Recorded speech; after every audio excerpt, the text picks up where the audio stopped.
એક યોગી બાપા મુંબઈ હતા, પછી ભવન જર્નલ આવે છે ને, માસિક આવે છે, તો ઈશ્વરચંદ સ્વામી કહ્યું બાપાને, સ્વામી તમને ભગવાનના દર્શન કઈ રીતે થયા, ક્યારે થયા, બધી વાત તમે કહો, તમે આ લેખ લખીએ અને આ છાપામાં આપીએ. મેં આખી સિરીઝ આવતી હતી, હાઉ ગોડ કેમ ઇન માય લાઈફ, એટલે મોટા મોટા માણસો લખતા હતા. યોગી અમને તો અખંડ દર્શન છે, ક્યારે આ શું એ બધું શું વાત કરવાની, અખંડ દર્શન ચાલુ જ છે. તો જે એવા પુરુષ આપણને દેહધારી થયા ને, આપણા ભેગા ભર્યા છે ને, આપણા ભેગા બધા રીતે અંદર ભરી ગયા છે, આપણા સુખ દુઃખમાં, કુટુંબમાં બધા એક રસ બસ થઈ ગયા છે, એટલે આપણને આ ખ્યાલ નથી આવતો કેવા પુરુષ છે.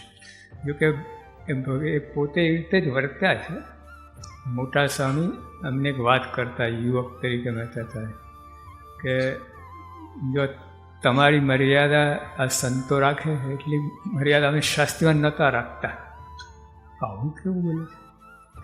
એટલે શાસ્ત્રીમાં જ રાખવાના તે મર્યાદા. એમાં શું પછી ઓલું એકમેક થવું ના થઈ શકે.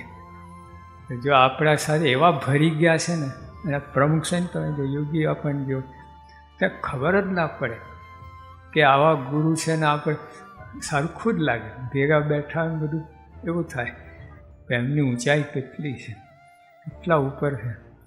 રાષ્ટ્રપતિ હોય, રાષ્ટ્રપતિ પદ ઉપર ચાલુ હોય, આમ તો બધા ઘણા બદલાતા, રાષ્ટ્રપતિ પદ ઉપર ચાલુ હોય અને આપણી ઝૂંપડપટ્ટીમાં આવીને બેસે કોઈ સાથે, કેવું કહેવાય? એવું છે. અને બીજી વાત કે ધારો કે કોઈ પણ અવતાર સંત બધાની વાત લઈએ, આપણે પ્રમુખ સ્વામીને આપણે લઈએ, ધારો પ્રમુખ સ્વામી રાષ્ટ્ર પ્રમુખ બને, આખા હિન્દુસ્તાનનો પ્રમુખ બને, તો કેટલાને યોગ થાય એમને? એમનો યોગ કેટલાને થાય બોલો? એટલે એ રીત અપનાવતા જ નથી. જેટલા મહાન પુરુષો જે કલ્યાણ માટે આવે છે, સંતો છે, અવતારો છે, એવા સામાન્ય મનુષ્ય થાય છે કે એકદમ અનેક એમનો યોગ થાય. ને આ પ્રમુખ સ્વામી જીવન જોઈએ છે. યોગી બાપા ધામમાં ગયા પછી એમને ભીડો બેઠો. હમણાં સવારે પૂજ્ય વિવેકાનંદ સ્વામી અને પૂજ્ય ઈશ્વરચંદ સ્વામી બધાએ વાત કરી આપણને કે સ્વામી કેટલો ભીડો હતો, કેટલો એક સેકન્ડ નવરાની આપણા માટે જ જીવન જીવ્યા છે. કારણ શું છે? એ આના માટે જ આવ્યા છે, આપણા માટે જ આવ્યા છે.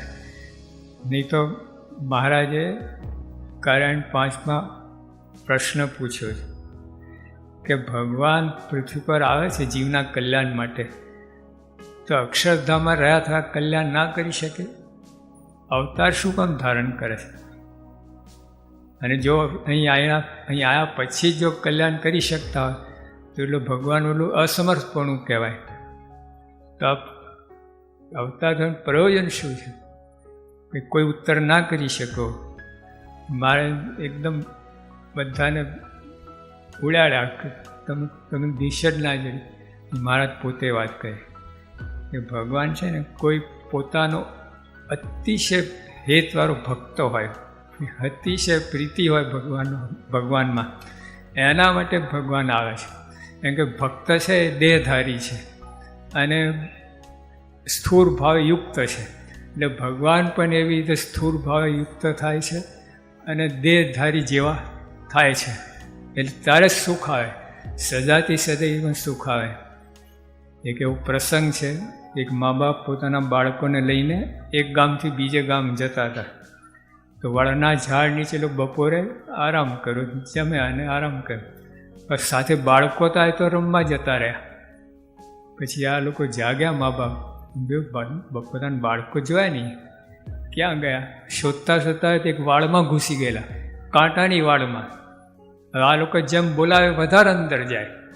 બાળકોને સ્વભાવ હોય તો નાના રમતે ચડ્યા હોય ને, તેમ બોલાવે તો વધારે પાછા જાય. આ લોકો તો મુશ્કેલી થઈ. પછી કોઈ માણસે કહ્યું, ભાઈ તમે એમ કરો, ગામમાંથી 2-5 બાળકો લઈ આવો, અહીં રમાડો તો રમવા માટે બહાર આવી જશે. એટલે ઓલા ગામમાંથી લઈ આવ્યા 2-5 બાળકો અને ચણા મમરા પહેરતા રમતા હતા. તો ઓલા રમવા માટે બહાર નીકળી ગયા વાડમાંથી. એમ એમાં વાતમાં એવી વાત, જાગાસન પુસ્તક દ્રષ્ટાંત છે, એમાં એમને એવું કહેવું કે આપણે બધા છે ને જીવમાં માયામાં હલવાઈ ગયા છે. તો આવા ભગવાન સંત આવે તે આપણા જેવા થાય છે, એટલે આપણે રમવા માટે બહાર નીકળીએ, એટલે જો માયામાંથી આપણને કાઢી લે. આવું જ પ્રયોજન છે એમ, બીજો કોઈ હેતુ નથી. પણ આપણને ખબર પડતી નથી ને કામ થઈ જાય છે. જેમ ઓલો ડૉક્ટર છે ને ઓપરેશન કરી નાખે ઓલો ક્લોરોફોર્મ સૂંઘાડીને, એમાં ખબર ના પડે. એમ આ એવું જ થાય છે, આપણા જેવા થઈને આપણા ભેગા ભરીને.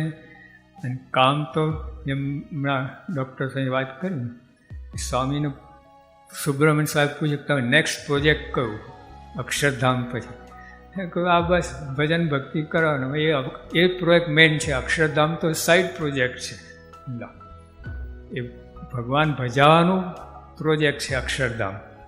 એટલે મૂળ તો આ એના માટે અવતરે છે, આપણને માયામાંથી બહાર કાઢીને શુદ્ધ કરીને અક્ષરધામમાં એકાંતિક ભાવ પમાડીને બ્રહ્મરૂપ કહીને ભગવાનના ચરણમાં મૂકી દેવા. આથી મોટો કયો પરોપકાર હોય? આવું કોણ કરી શકે? કોઈ ગમે ઈચ્છા ધરાવતો થાય. કેટલાક ગુરુઓ તો સ્વામી બાપાને મળ્યા ને, અમે હરિદ્વાર ગયા હતા, ત્યાં એક જગ્યા ઉતર્યા હતા સ્વામી બાપા સાથે. એ કે સ્વામી મને તમારા 5 સાધુ આપો. સ્વામી કહે કે મારું આશ્રમ કોઈ ચલાવવાનો નથી, બીજા તો આવું બધું ફાંફા છે, હજુ ચેલાના ગુરુના ફાંફા છે. અહીં તો ઢગલા બંધ છે, કેવું બધું છે. એટલે કહેવાનું શું કે જો આવા મહાન પુરુષ, એનો હેતુ દેખાય નહીં તો સમજાય નહીં. આ એક રહસ્ય છે.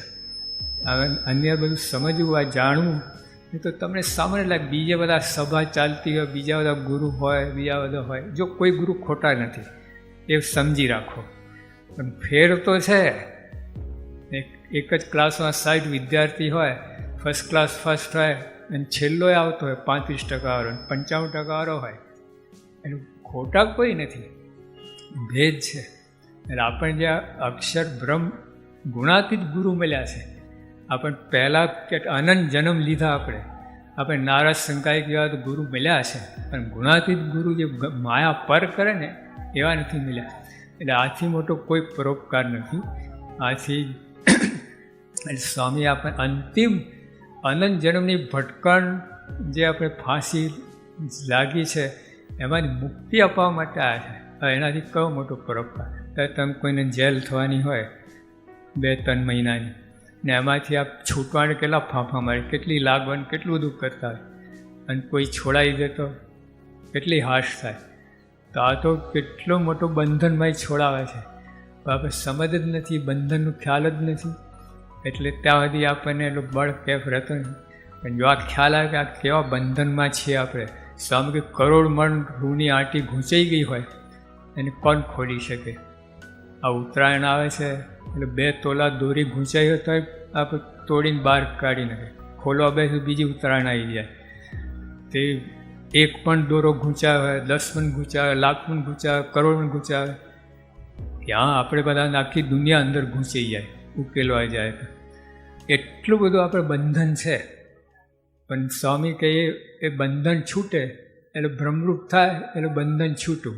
આટલું કરોડ મણની રૂની આંટી ઘૂંચાઈ ગઈ ને, તો જે એવા મોટા ગુરુ છે, એવું મોટું કાર્ય કરવા છે. અહીં કોઈ મોટું કાર્ય નથી, પણ તો ખબર પડતી નથી. આપણે આપણા કુટુંબ કબીલા એની અંદર બધું પોતે ભરીને આપણે નિર્વાસનિક કહીને પોતાનું જે કામ કરાવે છે એ કામ સિદ્ધ કરે છે. સહેજાનંદ સ્વામી મહારાજ.